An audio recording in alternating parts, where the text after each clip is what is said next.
नमस्कार, मी अनिल उदय, Divya Belgaum Chandgad live news म्हणजेच DBC live न्यूजमध्ये आपणा सर्वांचे स्वागत करत आहे.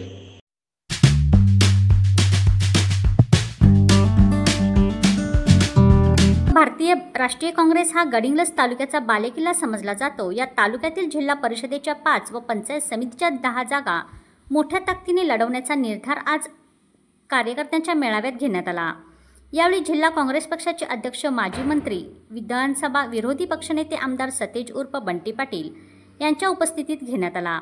या निर्धार मेळाव्यात गोकुळ जिल्हा दूध संघाच्या ज्येष्ठ संचालिका अंजनाताई रेडेकर, गोड साखर कारखान्याचे संचालक विद्याधर गुरबे, तालुका काँग्रेस अध्यक्ष देसाई, गोड साखर कारखान्याचे संचालक ॲडव्होकेट दिग्विजयसिंह कुराडे, बसवराज आजरी, आरबोळे, अनिल कुराडे यांच्यासह तालुक्यातील ज्येष्ठ कार्यकर्ते मोठ्या संख्येने उपस्थित होते. आमदार सतेज पाटील यांनी सर्वांना मौलिक मार्गदर्शन करून काँग्रेस पक्ष एकसंघ राखण्याचा निर्धार बोलून दाखवला. आमदार पाटील यांनी आज गडिंग्लज उपविभागात गडिंग्लज तालुक्यासह आजरा व चंदगड येथे भव्य निर्धार मेळावा घेऊन कार्यकर्त्यांना सतर्क राहावे व हा बालेकिल्ला राखण्याचा एकजुटीने प्रयत्न करावा अशीही विनंती केली. सहयोग फाउंडेशन यमुनानगर निगडीतर्फे वनवासी बांधवांना दिवाळी फराळ वाटप. हिंजवडी IT पार्कपासून 30 किलोमीटर अंतरावर असलेल्या टेमघर धरणाजवळ लव्हाडे, आंदगाव, वातुंडे, बोहडे, वांजळे हा दुर्गम भाग असून नागरिकांना अद्यापही दिवाळीचा आनंद घेता येत नाही. त्यामुळे तेथे जाऊन तिथल्या लोकांसमवेत संवाद साधून त्यांच्यात मिसळून यमुनानगर सहयोग फाउंडेशनच्या वतीनं तेथे जाऊन लोकांना फराळ, महिलांना साड्या, आकाशकंदील याचं वाटप करण्यात आलं. दिवाळीत आपण एकटेच फराळाचा आस्वाद का घ्यावा, सर्वांनी वाटून खाण्यात एक वेगळाच आनंद आहे. हा योग दिवाळीच्या पूर्वसंध्येला साधण्यात आला. गेली 18 वर्ष यमुनानगरमधील सहयोग फाउंडेशन हा उपक्रम राबवत आहे. समाजात समरसता आणण्यासाठी प्रयत्नाने हा उपक्रम राबवला जातो. प्रत्येक वर्षी एका वेगळ्या दुर्गम ठिकाणी जाऊन तेथील नागरिकांसोबत संवाद साधून त्यांच्यात मिसळून त्यांना फराळ वाटप केला जातो. सहयोग फाउंडेशन यमुनानगर निगडीतर्फे या उपक्रमासाठी यमुनानगरमधील नागरिकांकडून भरघोस निधी दिला जातो. त्यावेळी यमुनानगरमधील नागरिक स्वतः जाऊन त्या भागास भेट देतात व हा उपक्रम राबवतात. या उपक्रमात नंदकुमार कुलकर्णी, धनाजी शिंदे, अनिल अडी, यमुनानगर ज्येष्ठ नागरिक संघाचे अध्यक्ष गजानन ढमाले, अजय म्हाळस, विकास देशपांडे, आदित्य कुलकर्णी, जगदीश साबळे, आर्यन व प्रशांत बारहाते, गोपाळ शेट मुरकुटे, केशव पवळे, गिरीश भोकरे हे सहभागी होते. सोमवार दिनांक 27 ऑक्टोबर रोजी सकाळी 10 वाजता गडिंग्लज येथे स्वाभिमानी शेतकरी संघटना शेकाप यांच्या वतीनं दौलत अथर्व आजरा, आप्पासाहेब नलवडे गडिंग्लज, इकोकॅन नलवडे म्हाळुंगे, चंदगड साखर कारखाना यांच्याकडील FRP ऊसाची थकीत रक्कम त्वरित मिळावी यासाठी गडिंग्लज प्रांत ऑफिसवर राजेंद्र गड्यांनावर स्वाभिमानी राज्य सचिव यांच्या नेतृत्वामध्ये मोर्चा काढण्यात येणार आहे. तरी चंदगड, आजरा, गडिंग्लज तालुक्यातील सर्व शेतकरी बंधूंनी मोठ्या संख्येने उपस्थित राहावं असं आवाहन विजयबाई विठ्ठलराव पाटील जगमटी, अध्यक्ष दौलत साखर कारखाना हलकर्णी, सभासद संघटना यांनी केलं आहे. नेते राजू शेट्टी यांनी हायकोर्ट मुंबई इथं याबाबत केस नुकतीच जिंकली आहे.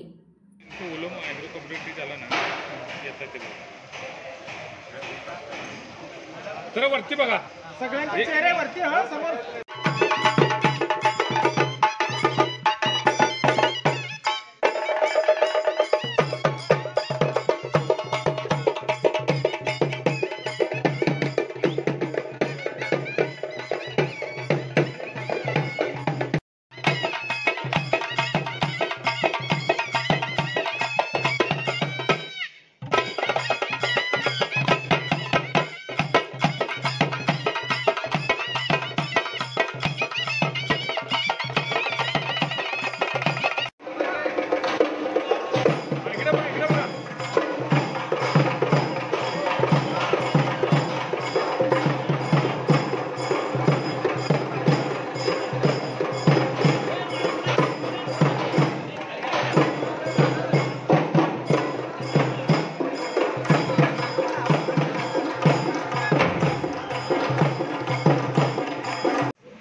शुभ दिनी खऱ्या अर्थानं आपल्या ओलम कारखान्याचा दिवाळीपूजनाचा शुभारंभ आपल्या कारखान्याचे प्रमुख देसाईसाहेब यांच्या शुभ असते, त्यांच्या सौभाग्यपत्नी यांच्या शुभ असते आपल्या सर्वांच्या उपस्थितीमध्ये खऱ्या अर्थानं आता हा संपन्न झाला आहे. आणि आज जात असताना साहेबांनी थोडं 2 शब्द सांगितले की आपल्याला 8 लाखाचं टार्गेट अचीव करायचं आहे. आणि 8 लाख टार्गेट हे अचीव करायचं जर असेल तर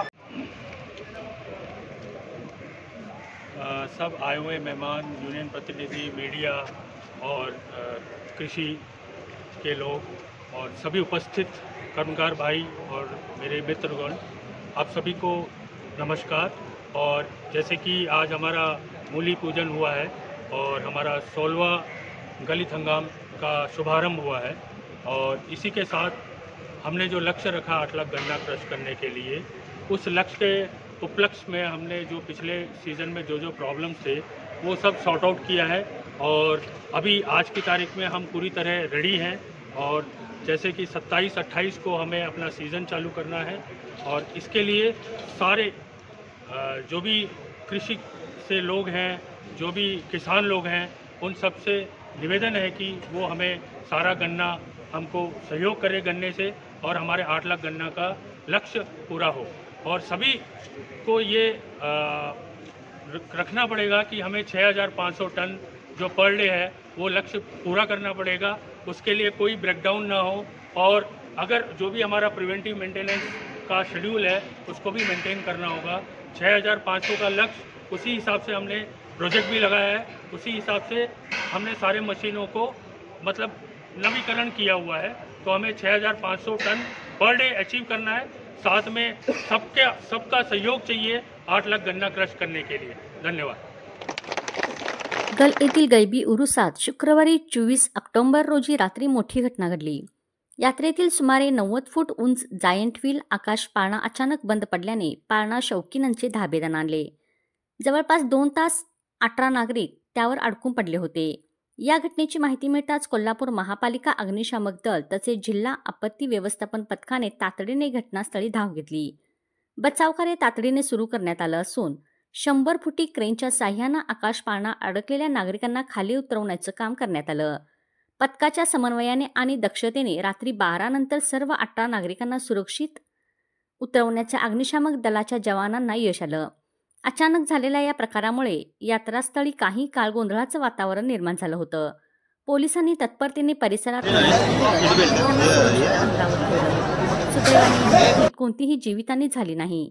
अग्निशामक दल व आपत्ती व्यवस्थापन पथकाच्या वेळेवर दाखल झालेल्या तत्परतेमुळे मोठा अनर्थ टळल्याने उपस्थित नागरिकांनी सुटकेचा निश्वास सोडला।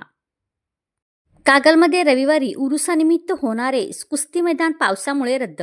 शाहू कारखाना प्रशासन व उरूस समितीचं संयुक्त निवेदन। कागल येथे गहिनीनाथ गैबीपीर उरुसानिमित्त रविवारी होणारे नियोजन कुस्ती मैदान पावसामुळे रद्द केलं आहे, अशी माहिती श्री छत्रपती शाहू सहकारी साखर कारखाना प्रशासन व उरूस समिती यांनी काढलेल्या संयुक्त निवेदनाद्वारे दिली आहे। कागलचे आराध्य दैवत गहिनीनाथ गैबीपीर उरुसानिमित्त सालाबाद प्रमाणे ऐतिहासिक यशवंत किल्ला येथे उरूस समिती व कागल नगर परिषद कार्यक्रम पत्रिकेनुसार शाहू ग्रुपचे अध्यक्ष राजे समरजित सिंह घाटगे यांच्यासह मान्यवरांच्या प्रमुख उपस्थितीत या भव्य कुस्ती मैदानाचं आयोजन करण्यात आलं होतं। गेल्या 2 दिवसापासून पावसाने जिल्ह्यात कागल तालुक्यासह मोठ्या प्रमाणात हजेरी लावली आहे। त्यामुळे संयोजकांनी ताडपत्रीने आवरण आच्छादित केलेल्या आखाड्यात पाणी शिरलं आहे, तर मैदान परिसरातही पाणी साचलं आहे। याशिवाय हवामान खात्याने रविवारसह पुढील 4 दिवस पावसाची शक्यता व्यक्त केली आहे। त्यामुळे मल्लासह कुस्ती शौकीनांची गैरसोय होणार आहे, ती टाळण्यासाठी कारखाना प्रशासन व उरूस समिती यांच्यात झालेल्या संयुक्त चर्चेनुसार होणारे कुस्ती मैदान स्थगित करण्याचा निर्णय घेतला आहे। पाऊस परिस्थिती ओसरल्यानंतर हे मैदान घेण्यात येणार आहे, त्याची सुधारणा तारीख नंतर कळवण्यात येईल। याची संबंधित मल्ल व कुस्ती शौकीन यांनी नोंद घ्यावी असेही निवेदनात म्हटलं आहे। निवेदनावर शाहू साखर कारखान्याचे कार्यकारी संचालक जितेंद्र चव्हाण, उरूस समितीचे अध्यक्ष रणजित पाटील यांच्यासह पदाधिकाऱ्यांच्या सह्या आहेत। आपण आमच्या व्हिडिओ न्यूजला वेळ दिल्याबद्दल धन्यवाद। आमच्या चॅनलला लाईक करा, सबस्क्राईब करा आणि शेअर करा। धन्यवाद।